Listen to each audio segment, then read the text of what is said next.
அனைவருக்கும் வணக்கம். இன்னைக்கு 118வது தேவர் ஜெயந்தி குரு பூஜை முன்னிட்டு இன்னைக்கு கோரிப்பாளையத்தில் தேவரையாக்கு மாலை அணிவித்து மரியாதை செலுத்த தேசிய முற்போக்கு திராவிடர்கள் சார்பாக எங்கள் பொதுச் செயலர் திருமதி பிரேமலதா விஜயகாந்த் ஆணைக்கிணங்க இன்னைக்கு வந்து மரியாதை செலுத்தியிருக்கோம்.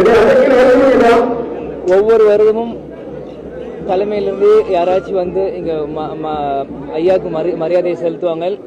போன வருடம் சரி, இந்த வருடம் சரி, நானே வந்து அவளை ஒவ்வொரு முறையும் மரியாதை செலுத்துறது உண்மையிலேயே ஒரு சந்தோஷமான விஷயமா நான் பார்க்குறேன். அதான் இந்த முறையும் எங்கள் பொதுச்செயலில் கேட்குறோம், நானே போயிட்டு வரேன் அப்படின்னு நான் சொன்னேன்.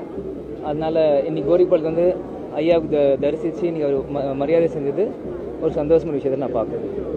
சார், எலெக்ஷன் கூட்டணிகள் சம்பந்தமாக என்ன முடிவு எடுத்துருக்கோம் சார்? நம்ம தேசிய ஜனநாயக கூட்டணிக்குள்ள வருவோமா? ஏன்னா அமித்ஷா வந்து அதை இன்னும் விரிவுபடுத்துவோம்னு பேசுறாரு. எங்கள் பொதுச் செயலாளர் சொல்லியிருக்காங்க, ஜனவரி 9 கடலூர் மாநாட்டில் வந்து எங்களோட கூட்டணி நிலைப்பாடு என்னன்னு சொல்லியிருக்கோம். அதே போல் ஜனவரி 9 உங்கள் எல்லா